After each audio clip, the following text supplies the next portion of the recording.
श्री भगवान दास तोदी महाविद्यालय के YouTube चैनल पर आप सभी का फिर से स्वागत है। स्टूडेंट, जैसा कि आप लोग देख रहे हैं, हम बीएससी सेकेंड ईयर के अंदर बॉटनी का जो आपका प्लांट फिजियोलॉजी और बायोकेमिस्ट्री का विषय है उसके बारे में पढ़ रहे थे। और यहाँ पर हमारी बात चल रही थी रेस्पायरेशन के अंदर। रेस्पायरेशन के मैकेनिज्म के बारे में आप लोगों ने प्रीवियस वीडियो में जाना है। मैकेनिज्म के अंदर आप लोगों ने देखा है एरोबिक रेस्पायरेशन और एनएरोबिक रेस्पायरेशन के अंदर हम लोग बात कर रहे थे ग्लाइकोलाइसिस के बारे में। आप लोगों ने जाना है जो कॉमन पाथवे था उसके अंदर आप लोगों ने देखा है ग्लाइकोलाइसिस के बारे में हम लोगों ने बातें कर ली। क्रेब साइकिल के बारे में हम लोगों ने बातें कर ली। अब आपको इसके अंदर जो नेक्स्ट टॉपिक आप लोगों को देखने को मिलेगा, एरोबिक रेस्पायरेशन के अंदर ही जो हमारा कॉमन पाथवे होता है उसके अंदर नेक्स्ट आप लोगों को देखने को मिलेगा ETS। हिंदी इसका फुल फॉर्म आप लोग बोलेंगे इलेक्ट्रॉन ट्रांसपोर्ट सिस्टम। क्या कहेंगे इसे आप लोग? Electron transport system. ETS का मतलब इलेक्ट्रॉन ट्रांसपोर्ट सिस्टम। इसी ETS का दूसरा नाम आप लोगों को देखने को मिलेगा। कई बार ETS ने पूछ के क्वेश्चन इससे भी बना दिया जाता है, ऑक्सीडेटिव फॉस्फोराइलेशन, ऑक्सीकारी अपचयन या टर्मिनल ऑक्सीडेशन के नाम से भी ये आप लोगों को देखने को मिलता है। ETS का मतलब इलेक्ट्रॉन ट्रांसपोर्ट सिस्टम, इसका दूसरा नाम ऑक्सीडेटिव फॉस्फोराइलेशन या टर्मिनल ऑक्सीडेशन के रूप में भी ये आप लोगों को देखने को मिलता है। क्यों कहेंगे इसका हम लोग जिक्र करेंगे। आप लोग देखेंगे कि ये जो ETS होता है ये कहाँ पर होता है? इलेक्ट्रॉन ट्रांसपोर्ट सिस्टम माइटोकॉन्ड्रिया की इनर मेम्ब्रेन पर जो F0 F1 पार्टिकल पाया जाता है, या आप लोग कहते हैं इसे ये क्या चीज है? रेस्पायरेटरी पार्टिकल, या फिर आपने इसे नाम दिया था ऑक्जीसोम या फर्नांडेज मोरेन पार्टिकल या एलिमेंट्री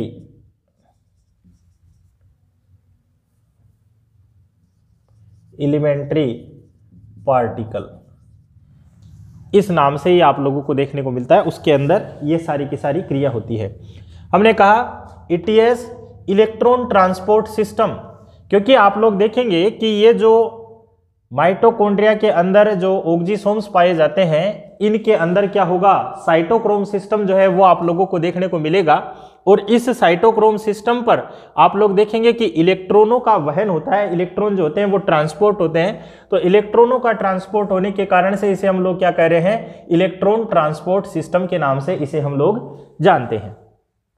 दूसरा आप लोग कह रहे हैं, इसे हम लोग कह रहे हैं ऑक्सीडेटिव फॉस्फोराइलेशन, क्योंकि यहां पर आप लोग देखेंगे कि इस पूरी प्रोसेस के अंदर ऑक्सीजन की प्रेजेंस में ATP का निर्माण किया जा रहा है। तो ऑक्सीजन की प्रेजेंस में ATP का निर्माण हो रहा है, इसका मतलब यह है कि ATP जो है वो ADP के अंदर फॉस्फोराइलेशन की क्रिया के परिणाम स्वरूप बन रही है।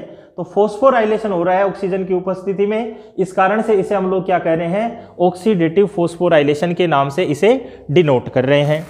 दूसरा आप लोग कह रहे हैं इसे हम लोग टर्मिनल ऑक्सीडेशन कहते हैं। टर्मिनल ऑक्सीडेशन क्यों कहेंगे? क्योंकि आप लोग देखेंगे कि ये जो ऑक्सीडेशन की क्रिया होती है ये टर्मिनल पोजीशन पर आप लोगों को देखने को मिलती है। और टर्मिनल पोजीशन पर है, इसका मतलब हम लोग इसे क्या कहेंगे? टर्मिनल ऑक्सीडेशन के रूप में इसे डिनोट करेंगे। क्लियर है? फिर आप कह रहे हैं कि ये सारा का सारा ETS का काम कहाँ पर होता है? इलेक्ट्रॉन ट्रांसपोर्ट सिस्टम जो है वो माइटोकॉन्ड्रिया की इनर मेम्ब्रेन पर, आपने कहा था कि यहाँ पर कुछ फोल्डिंग पाई जाती है, क्रिस्टी या ट्यूबुली के रूप में आप लोगों को देखने को मिलती है। और उस पर टेनिस के रैकेट जैसी संरचनाएं हमें देखने को मिलती है। इन टेनिस के रैकेट जैसी संरचनाओं को आप लोगों ने कहा था क्या? F0 F1 पार्टिकल या रेस्पायरेटरी पार्टिकल या ऑक्जीसोम नाम दिया था। साइंटिस्ट के नाम के आधार पर फर्नांडीज मोरिन पार्टिकल या एलिमेंट्री पार्टिकल के नाम से ये सारे के सारे जाने जाते हैं। और इनके अंदर क्या होता है, ये सारा का सारा ETS का काम जो है वो आप लोगों को देखने को मिलता है। इसके अलावा आप लोग देखेंगे कि ये जो F0 F1 पार्टिकल होता है इसकी कुछ स्ट्रक्चर आप लोगों को देखने को मिलेगी कि भाई आपका जो F0 F1 पार्टिकल है इसकी स्ट्रक्चर हमें इस प्रकार की देखने को मिलेगी कि इसके अंदर एक तो बेस पोर्शन होता है, एक आप लोग देखेंगे कि इसके अंदर स्टाल्क पोर्शन होती है, और नेक्स्ट आप लोग देखेंगे कि इसके अंदर एक हेड पोर्शन होता है। ये पूरी की पूरी स्ट्रक्चर जो है वो आप लोगों को यहाँ इसकी संरचना में देखने को मिलेगी। आप लोग देखेंगे कि ये पूरा पोर्शन यहाँ से लेके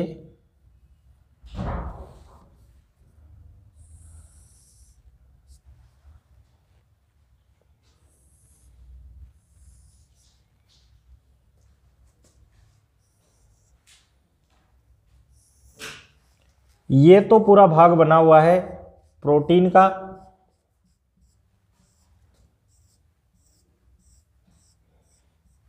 ये क्या चीज़ है, F0 F1 पार्टिकल जिसे आप लोग कह रहे हैं वो आप लोगों को देखने को मिलता है। इसकी स्ट्रक्चर में ये सारा पोर्शन आप लोगों को देखने को मिलेगा। फिर आप कहेंगे कि इसके अंदर क्या पाया जाता है, लिपिड की लेयर जो है वो भी आप लोगों को देखने को मिलती है। ये पूरा का पूरा लिपिड सिस्टम जो है वो आप लोगों को देखने को मिलेगा।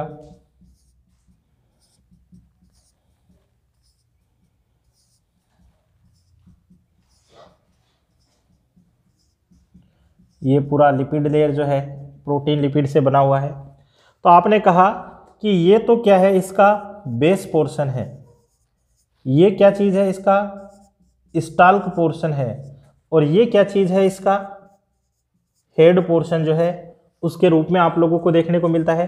तो आप लोग देखेंगे कि बेस पोर्शन के अंदर पाया जाता है यहाँ पर कॉम्प्लेक्स फर्स्ट, और ये है आपका कॉम्प्लेक्स सेकंड। स्टाल्क के अंदर आप लोग देखेंगे कि यहाँ पर पाया जाता है आपका कॉम्प्लेक्स थर्ड, और हेड पोर्शन में आप लोगों को देखने को मिलेगा कॉम्प्लेक्स फोर्थ। 4 कॉम्प्लेक्स जो है वो आप लोगों को यहाँ पर पूरी संरचना में देखने को मिलते हैं। और ये संरचना जो है वो प्रपोज्ड की गई है किसके द्वारा, डेविड ग्रीन नाम के एक साइंटिस्ट है, उनके द्वारा ये पूरा का पूरा प्रपोज्ड किया गया है। इसी के साथ में आप लोग देखेंगे कि यहाँ पर जो कॉम्प्लेक्स फर्स्ट होता है यहाँ पर पाया जाता है NAD रिडक्टेज, और 6FES प्रोटीन जो है वो पाई जाती है। कॉम्प्लेक्स सेकंड में आप लोग देखेंगे FAD reductase plus coenzyme Q और 3FES प्रोटीन जो है वो आप लोगों को देखने को मिलती है। कॉम्प्लेक्स थर्ड की बात करें तो यहाँ पर आप लोग देखेंगे कि यहाँ पर cytochrome B and cytochrome C जो है वो आप लोगों को देखने को मिलता है। साथ ही आपकी FES प्रोटीन जो है वो भी आप लोगों को देखने को मिलती है। कॉम्प्लेक्स फोर्थ की बात करें तो यहाँ पर आप लोग देखेंगे कि cytochrome A and cytochrome A3 जो है वो आप लोगों को यहाँ पर पूरा का पूरा देखने को मिलता है। तो ये स्ट्रक्चर होती है आप लोगों की जो F0 F1 पार्टिकल है जिसके ऊपर इलेक्ट्रॉनों का ट्रांसपोर्टेशन आप लोगों को देखने को मिलेगा। एक बार देख लेना। आप कह रहे हैं कि ये जो F0 F1 पार्टिकल होता है बेस, स्टाल्क और हेड के अंदर डिवाइड होता है। बेस के अंदर आप लोग देख रहे हैं कि 2 कॉम्प्लेक्स आप लोगों को देखने को मिल रहे हैं। स्टाल्क में 1 कॉम्प्लेक्स देखने को मिल रहा है और हेड के अंदर 1 कॉम्प्लेक्स आप लोगों को देखने को मिलेगा। अब आप लोग देखेंगे कि इनके अंदर जो ATP का फॉर्मेशन होता है, एक ATP तो बनती है कॉम्प्लेक्स फर्स्ट और कॉम्प्लेक्स सेकंड के बीच में, ये याद रखनी है आप लोगों को बात। दूसरी ATP बनती है कॉम्प्लेक्स थर्ड के अंदर जो कि स्टाल्क के अंदर प्रेजेंट है, और तीसरी ATP बनती है कॉम्प्लेक्स फोर्थ के अंदर जो कि आप लोगों को कहाँ हेड पोर्शन के अंदर आप लोगों को देखने को मिलता है। तो इस प्रकार से आप लोग देखेंगे कि एक NADH2 से 3 ATP जो है इस कॉम्प्लेक्स के थ्रू जो है वो बनाई जाएगी। तो ये तो ईटीएस से रिलेटेड जनरल बात आप लोगों ने पढ़ी है कि किस प्रकार से ये आप लोगों को देखने को मिलेगा। हम देखते हैं कि इलेक्ट्रॉन ट्रांसपोर्ट सिस्टम जो है वो किस प्रकार से काम करेगा। यहाँ तक आप लोगों को ये याद रखना है कि F0 F1 पार्टिकल की स्ट्रक्चर जो है वो किसके द्वारा प्रदर्शित की गई है, डेविड ग्रेन के द्वारा प्रदर्शित की गई है। इस स्ट्रक्चर में 3 पोर्शन होते हैं, बेस, स्टाल्क और हेड पोर्शन जो है वो आप लोगों को देखने को मिलता है। बेस पोर्शन में कॉम्प्लेक्स फर्स्ट और कॉम्प्लेक्स सेकंड पाए जाते हैं। कॉम्प्लेक्स फर्स्ट के अंदर क्या चीज़ शामिल होती है, NAD रिडक्टेज होता है और FES प्रोटीन पाई जाती है। कॉम्प्लेक्स सेकंड के अंदर क्या होता है, FAD रिडक्टेज होता है और को एंजाइम Q जो है वो आप लोगों को देखने को मिलता है। इसी प्रकार से आपने कहा कॉम्प्लेक्स थर्ड जो होता है इसके अंदर क्या होते हैं, साइटोक्रोम सिस्टम पाए जाते हैं, साइटोक्रोम B और साइटोक्रोम C और FES प्रोटीन जो है वो आप लोगों को देखने को मिलती है। कॉम्प्लेक्स फोर्थ की बात करें तो यहाँ पर साइटोक्रोम A और साइटोक्रोम A3 जो है वो आप लोगों को देखने को मिलती है। और इसी के साथ में आप लोगों का पहले माइटोकॉन्ड्रिया के अंदर पढ़ा हुआ था कि इस हेड पोर्शन पर क्या होती है, ATP सिंथेटेज एंजाइम पाया जाता है जो कि ATP का निर्माण करवाता है, जबकि बेस पोर्शन पर एक प्रोटीन पाई जाती है OSCP जो कि इसको मेम्ब्रेन से जोड़ने का काम करती है। ओलिगोमाइसिन सेंसिटिविटी कन्फरिंग प्रोटीन जो होती है वो आप लोगों को देखने को मिलती है। अब ETS कैसे काम करेगा उसकी हम लोग बात करते हैं।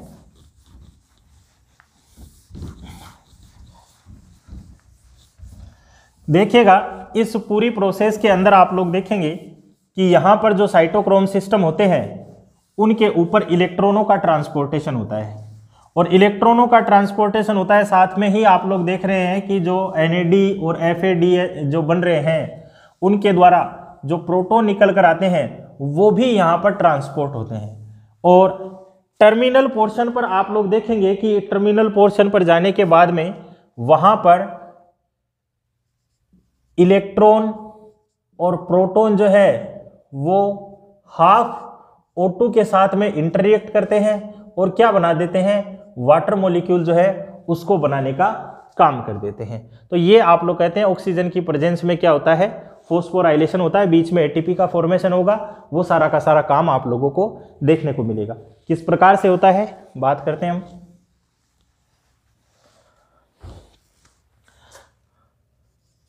आप लोग देखेंगे NaDH2 इससे बन गई NAD और ये वापस बन गया। इसी प्रकार से हमने कहा FADH2 इससे बन गई FAD और ये वापस बन गया। फिर आपने कहा को एंजाइम Q ऑक्सीडाइज्ड हो रहा है, रिड्यूस्ड हो रहा है।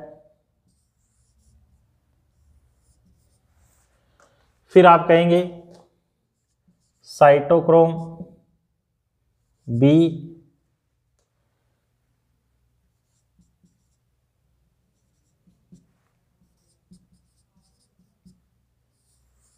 ये भी इस पैटर्न में आप लोगों को देखने को मिलेगा। फिर आप कहेंगे साइटोक्रोम C ये भी आपको इस फॉर्म में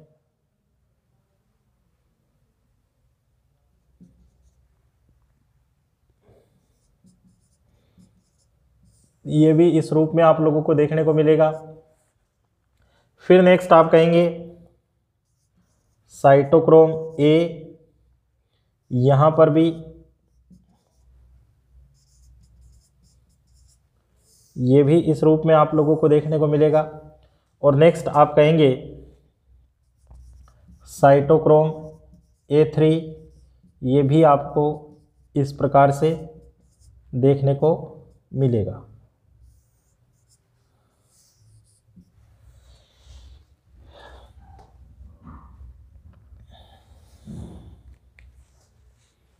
तो यहाँ पर आप लोग देखेंगे कि ये तो क्या है आपका कॉम्प्लेक्स फर्स्ट, ये क्या है आपका कॉम्प्लेक्स सेकंड, ये क्या है आपका, तो आपने कहा कॉम्प्लेक्स थर्ड, और ये क्या है आपका कॉम्प्लेक्स फोर्थ। 4 कॉम्प्लेक्स आप लोगों को देखने को मिल रहे हैं।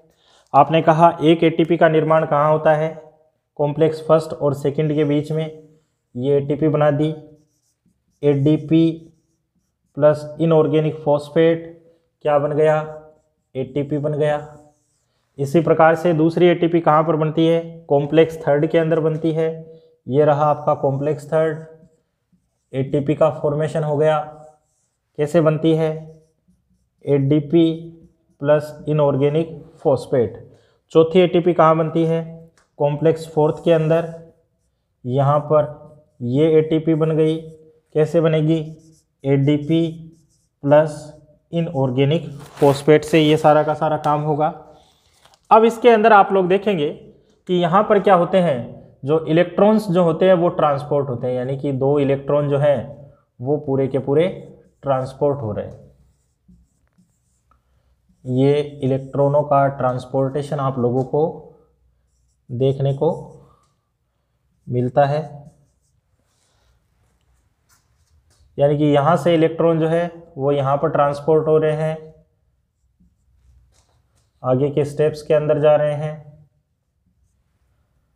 और यहाँ से इलेक्ट्रॉन यहाँ को ट्रांसपोर्ट हो रहे हैं। साथ में ही आप लोग देखेंगे कि यहाँ पर क्या हो रहा है, प्रोटॉन का ट्रांसपोर्टेशन भी आप लोगों को देखने को मिल रहा है, यानी कि ये H+ जो है वो भी आप लोगों को ट्रांसपोर्ट जो है, क्योंकि NAD से NADH2 बनता है, इससे हाइड्रोजन निकला, सॉरी प्रोटॉन निकला, फिर ये सारा का सारा फॉर्मेशन आप लोगों को देखने को मिलता है। यानी कि सारा का सारा क्या हो रहा है, ये जो प्रोटॉन जो है वो भी ट्रांसपोर्ट हो रहे हैं।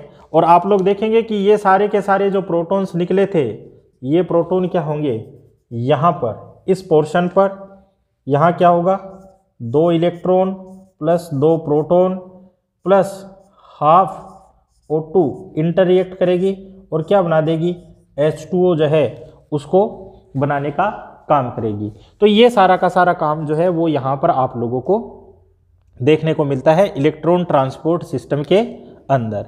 अब हम इसको डिफाइन कर देते हैं किस प्रकार से ये सारा का सारा आप लोगों को काम देखने को मिलेगा। अगर ETS से रिलेटेड आपका कोई क्वेश्चन किया जाता है तो आप लोगों को ये सारा का सारा आप लोगों को ध्यान में रखना है। हमने बात की थी कि ETS जो है इसको आप लोग क्या कह रहे थे, इलेक्ट्रॉन ट्रांसपोर्ट सिस्टम कह रहे थे, या फिर इसे आप लोग क्या कह रहे थे, ऑक्सीडेटिव फॉस्फोराइलेशन या टर्मिनल ऑक्सीडेशन कह रहे थे। आपने इसको इलेक्ट्रॉन ट्रांसपोर्ट सिस्टम नाम क्यों दिया है, क्योंकि आप लोग देख रहे हैं ये क्या है, पूरा का पूरा साइटोक्रोम सिस्टम है भाई, cytochrome B, cytochrome C, cytochrome A, cytochrome A3। In cytochrome system पर आप लोग देख रहे हैं कि इलेक्ट्रॉन जो है वो ट्रांसपोर्ट हो रहे हैं, इलेक्ट्रॉनों का वहन जो है वो हमें देखने को मिल रहा है। इस कारण से इसको क्या नाम दे दिया, इलेक्ट्रॉन ट्रांसपोर्ट सिस्टम का नाम दे दिया गया। दूसरा आपने कहा, इसको हमने कहा ऑक्सीडेटिव फॉस्फोराइलेशन। ऑक्सीजन की प्रेजेंस में क्या होता है, फॉस्फोराइलेशन हो रहा है। तो आप लोग देख रहे हैं कि इलेक्ट्रॉन के साथ में प्रोटॉन जो है वो भी ट्रांसपोर्ट हो रहे हैं, और ये क्या काम कर रहे हैं, ऑक्सीजन के साथ में मिलकर जल का मॉलिक्यूल जो है वो बना रहे हैं, और साथ में ही क्या हो रहा है, एटीपी जो है वो बनाई जा रही है। इनऑर्गेनिक फॉस्फेट एडीपी के साथ में मिलकर एटीपी बना रहा है। तो यानी कि ऑक्सीजन की प्रेजेंस में यहाँ पर क्या होता है, फॉस्फोराइलेशन होता है। इस कारण इसे क्या कहते हैं, ऑक्सीडेटिव फॉस्फोराइलेशन। और ये जो ऑक्सीडेटिव फॉस्फोराइलेशन है ये कहाँ देखने को मिल रहा है आपको, यहाँ पर होता है। ये फॉस्फोराइलेशन टर्मिनल पोजीशन पर होता है, जिस कारण से इसको आप लोग क्या कह रहे थे, टर्मिनल ऑक्सीडेशन के नाम से भी आप लोग इसे जान रहे थे। आपने देखा है ये सारा काम कहाँ पर हुआ था, ऑक्सीसोम के अंदर F0F1 पार्टिकल के अंदर हुआ था। आपने उसकी स्ट्रक्चर देखी है, और इस स्ट्रक्चर के अंदर आप लोगों ने देखा है कि यहाँ पर हमें कॉम्प्लेक्स सिस्टम जो है वो देखने को मिले थे। कॉम्प्लेक्स फर्स्ट में आपने कहा था NAD रिडक्टेज पाया जाता है, यानी कि NAD से NADH2 या NADH2 से NAD बनती है। कॉम्प्लेक्स सेकंड में आपने कहा था FAD रिडक्टेज और कोएंजाइम Q पाया जाता है। थर्ड के अंदर साइटोक्रोम B, साइटोक्रोम C पाया जाता है, और फोर्थ के अंदर साइटोक्रोम A और साइटोक्रोम A3 जो है वो प्रेजेंट होते हैं। तो ये तो पहले आप लोगों ने पढ़ा हुआ है। अब यहाँ पर एक्चुअली में होगा क्या कि जो अपना ग्लाइकोलाइसिस कर रहे थे हम लोग जो क्रेब साइकिल जो है उसका काम कर रहे थे, तो वहाँ पर जो NADH2 बना था या जो FADH2 बना था, तो वो सारे के सारे स्टेप जो है वो यहाँ पर आकर मर्ज हो जाते हैं, और उनके मर्ज होने से आप लोग देखेंगे कि एटीपी का फॉर्मेशन जो है वो आप लोगों को देखने को मिलता है। भाई एटीपी तो डायरेक्टली बन गई थी, लेकिन NADH2 से एटीपी कैसे बनेगी, तो उसके लिए क्या होगा, आपका ETS जो है सिस्टम काम करेगा। आपने कहा कि एक NADH2 से 3 ATP बनती है। 3 कैसे बन रही है? एक तो यहां पर बन रही है, एक यहां पर बन रही है, एक यहां पर बन रही है। आपने कहा था कि FADH2 से 2 ATP बनती है, तो FADH2 की शुरुआत कहां से होती है? यहां से होती है। तो ये ATP तो बनी नहीं, यहां से शुरू होगा FADH2 का ऑक्सीडेशन, तो 1 ATP और 2 ATP जो है वो बना दी जाती है। तो इस प्रकार से आप लोगों ने देखा कि जो ग्लाइकोलाइसिस और क्रेब साइकिल के अंदर ये प्रोडक्ट बनते हैं NADH2 या FADH2, उनसे ATP का निर्माण जो है वो किस प्रकार से होगा, वो सारा का सारा आप लोगों को यहाँ पर देखने को मिलता है कि NADH2 किस प्रकार से काम कर कर ATP बनाएगी, FADH2 जो है वो किस प्रकार से काम कर कर ATP को बनाने का काम करेगी। और यहाँ पर आपका जो ETS से रिलेटेड जो पोर्शन होता है वो कंप्लीट हो जाता है। आई थिंक आप लोगों को समझ में आ गया होगा कि ये जो अपना इलेक्ट्रॉन ट्रांसपोर्ट सिस्टम क्या होता है उसके बारे में आप लोगों को सारा, और इसी इलेक्ट्रॉन ट्रांसपोर्ट सिस्टम के अंदर हमारा एरोबिक रेस्पिरेशन का जो टॉपिक होता है वो कंप्लीट हो जाता है। आपने कहा था कि एरोबिक रेस्पिरेशन जो कि O2 की प्रेजेंस में होता है, और इस प्रेजेंस में आपने कहा कि इसके अंदर एक कॉमन पाथवे आप लोगों को देखने को मिल रहा था, जिसके अंदर हम लोगों ने कहा कि इस कॉमन पाथवे के अंदर क्या होती है, ग्लाइकोलाइसिस, ग्लूकोज से पायरुविक एसिड हम लोगों ने बना लिया। पायरुविक एसिड का आगे ऑक्सीडेशन हम लोगों ने किया, तो आपने कहा कि पायरुविक एसिड को आगे ऑक्सीजन मिली तो उससे हम लोगों ने क्या कर दिया, एसिटाइल को एंजाइम में बना दिया। उस एसिटाइल को एंजाइम में से आपने कहा क्रेब साइकिल के इंटरमीडिएट प्रोडक्ट बन गए जिनसे एनर्जी का फॉर्मेशन हो रहा है, और उस एनर्जी से हम ATP किस प्रकार से बना रहे हैं, तो इलेक्ट्रॉन ट्रांसपोर्ट सिस्टम जो है वो आप लोगों को पूरा का पूरा देखने को मिलता है। तो यहाँ तक अपना जो एरोबिक रेस्पिरेशन है वो कंप्लीट हो जाता है। इसके अंदर थोड़ा सा कुछ पोर्शन बचा हुआ है, सटल सिस्टम जो है वो बचे हुए हैं, उनका जिक्र हम नेक्स्ट वीडियो के अंदर करेंगे। आज के लिए इतना ही, धन्यवाद।